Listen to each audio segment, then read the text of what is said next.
They thought I was too old to fight back, too old to think, too old to win.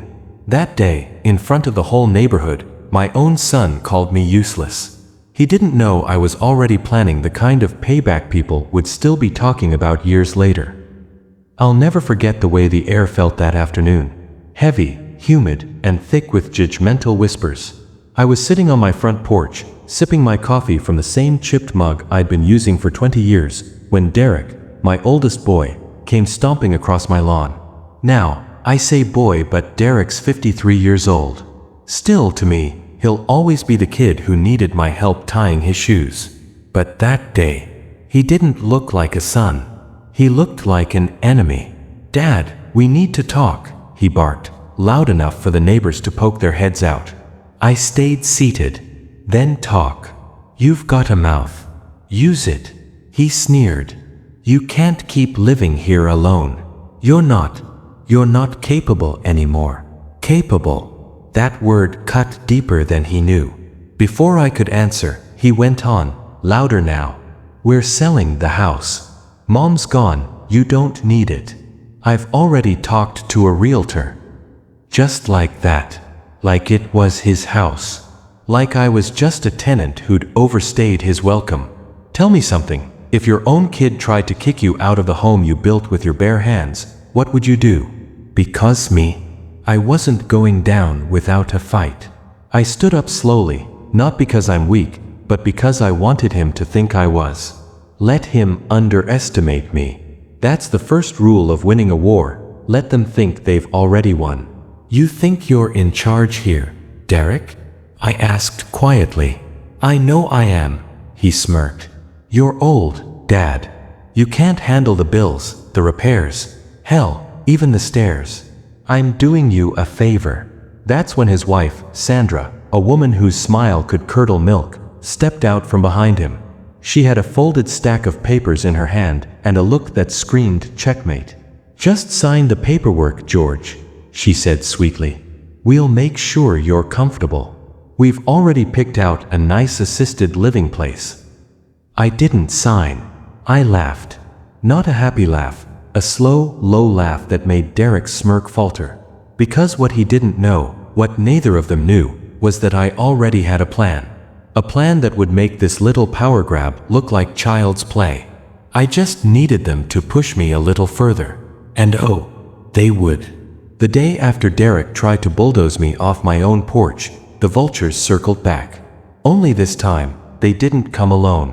I heard the engine before I saw them, his big, black SUV pulling into my driveway like it owned the place. Out climbed Derek, Sandra, and my daughter, Melissa.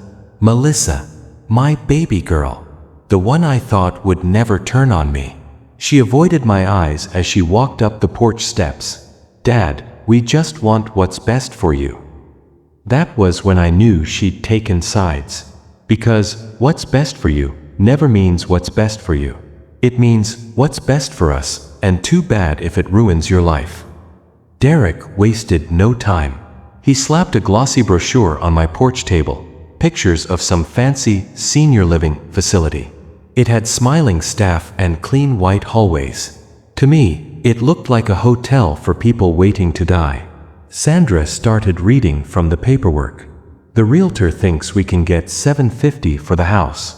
We'll use part of it to cover your stay, and the rest." I cut her off. "The rest goes to you too.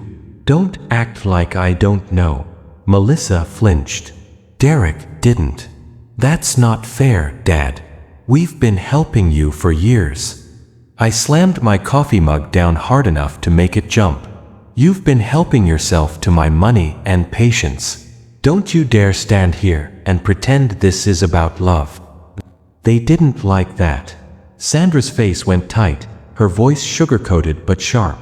"You're making this harder than it has to be. Just sign the papers. You'll be safer.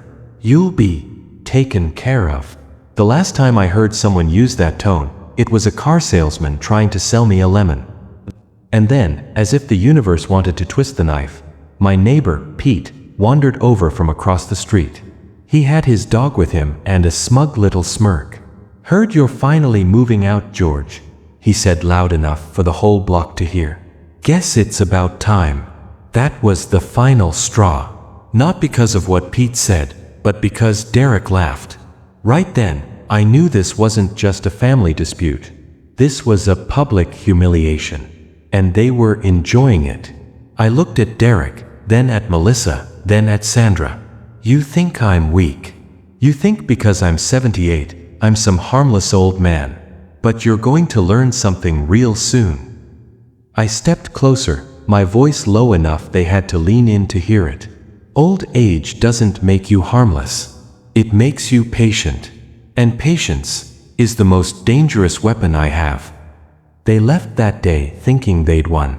They had no idea that by the end of the month, not only would they not get my house, but I'd make sure they lost something they valued even more. I didn't sleep that night. Not because I was worried, but because I was busy. See, the thing about being 78 is, people forget you've lived through more storms than they've even seen clouds. They think you're slow, forgetful, easy to manipulate. That's the mistake Derek made, and the one I was going to use to gut his entire plan.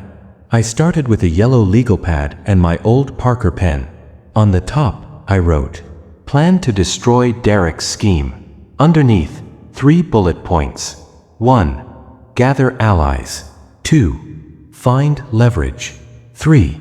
Strike where it hurts most. The first ally was an easy one. Betty Collins, my next-door neighbor. 81 years old, but sharp as a tack and meaner than a cornered raccoon if she doesn't like you. She'd never liked Sandra, called her the gold digger with good teeth. I caught her early the next morning while she was trimming her rose bushes. "Betty, if I told you Derek and Sandra were trying to shove me into a nursing home so they could sell my house, what would you say?" She stabbed her pruning shears into the dirt. I'd say I'm not surprised. And I'd also say I've still got the number for the lawyer who helped me throw my nephew out of my will. Perfect. Derek was arrogant, but arrogance leaves trails. I started poking around his business, a small construction company. I knew he'd been skimming money from somewhere, and if I could prove it, I could make him sweat. Here's where patience came in handy.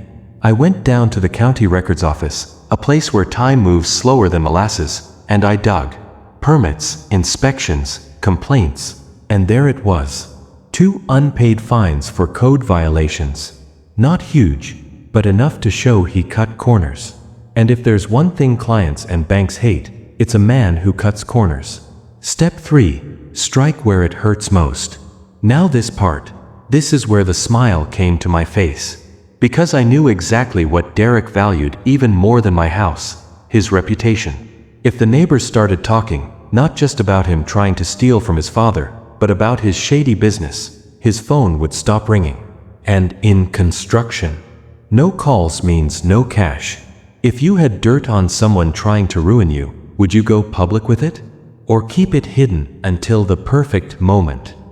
Betty and I met in her kitchen the next day, teacups in hand, both of us leaning over her table like mob bosses in a backroom meeting. "I can get you the phone numbers of every one of Derek's recent clients," she said. "Half of them still owe me favors." I smiled. "You're a dangerous woman, Betty." "Only when someone messes with my friends," she winked. By the end of the week, I had a list of names, a folder of documents, and 2 more neighbors on my side.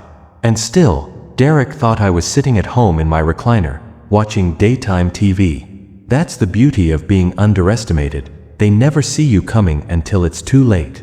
What Derek didn't know was that I had one last card to play, a legal move that would make it impossible for him to sell my house without my permission. And I was going to drop that bomb in public, in front of the very people he wanted to impress. It was a Saturday morning, the kind where the neighborhood's out mowing lawns, washing cars, pretending they like each other. Perfect for what I had planned. I invited Derek, Sandra, and Melissa over for a family meeting. They showed up with smug smiles, thinking I'd finally decided to be reasonable.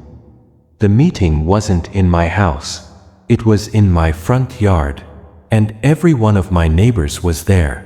Betty had worked her magic, told folks there'd be important news and free donuts. In this neighborhood, that's enough to pack a yard.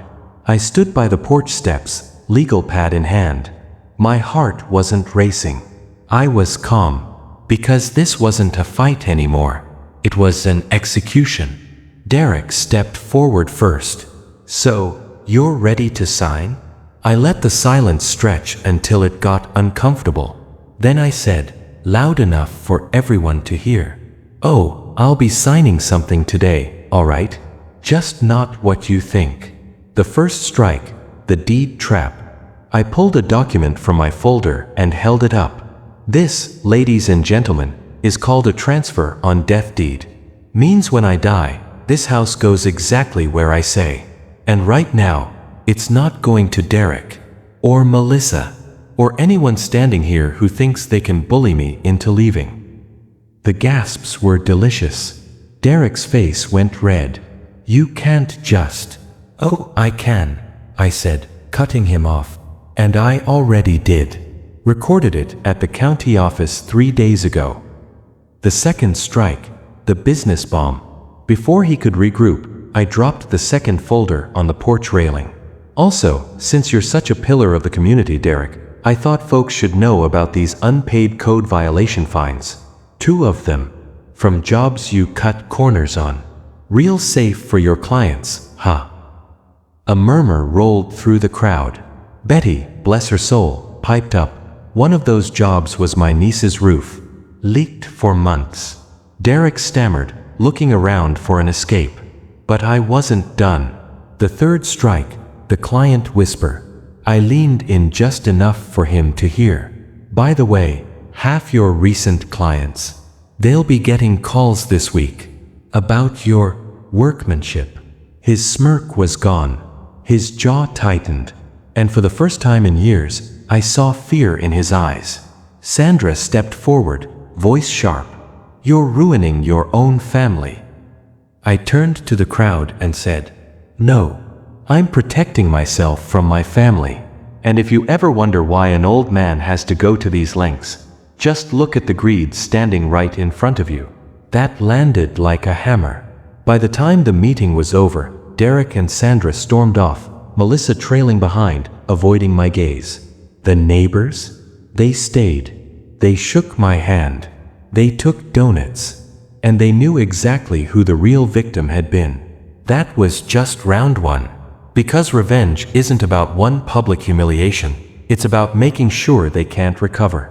And I had one more move left that would hit Derek where it really hurt, his wallet. The Monday after the meeting, I was up before dawn. Not out of habit, but because revenge waits for no man, not even one with arthritis. Betty came over at 6:15 sharp, hair in curlers, a grin on her face. "Ready to make some calls?" I nodded. We split the client list in half. And by 9 a.m., the first cracks in Derek's business had started to show. I didn't lie to his clients. I didn't need to. I simply told them the truth about the unpaid code fines, about the shortcuts, about how he treated his own father. Some were polite and thanked me for the warning. Some were furious, swearing they'd never hire him again. One woman, a local realtor, said, "If he treats his own blood like that, imagine how he treats strangers." That one was going to sting. That afternoon, I took a little trip to his bank. Not to close any accounts, but to drop off a neat packet labeled "Potential Loan Risk, Derek Whitman Construction." See, banks hate risk. And a contractor with code violations, bad press, and a shrinking client list? That's high risk. I didn't stick around to watch, but I knew the next time Derek asked for a loan, he'd hit a brick wall. 2 weeks later, I got a knock on the door. It was Melissa, holding a grocery bag and looking like she'd been crying for days. "Dad, I'm sorry. I didn't realize how bad they were pushing you." I studied her for a long moment. "You knew enough to stand there while they tried to take my house." She nodded, shame flooding her face. "I want to make it right." Maybe she would. Maybe she wouldn't. But I wasn't ready to forgive just because she brought milk and bread. Here's the part no one, not even Betty, saw coming. Remember that transfer on death deed? I'd put the house in someone else's name for when I passed, but not Betty's and not Melissa's. It was going to the local veterans charity, the same one that helped me after the war when I had nothing but a duffel bag and a limp. Why? Because I'd rather see the house shelter strangers who needed it than let my own greedy blood sell it for a quick buck. So yeah, maybe I went too far. Maybe I burned a few bridges. But when they tried to take my home, they forgot one thing. Old age doesn't make you weak. It makes you dangerous. And if you underestimate the old guy, that's your worst mistake. By the time Derek realized what I'd done, his business was drying up, his reputation was trashed, and the house he thought would make him rich was untouchable. And me? I was still on my porch, coffee in hand, watching the sun rise over the lawn. I'd mow myself later, just to remind everyone I wasn't going anywhere.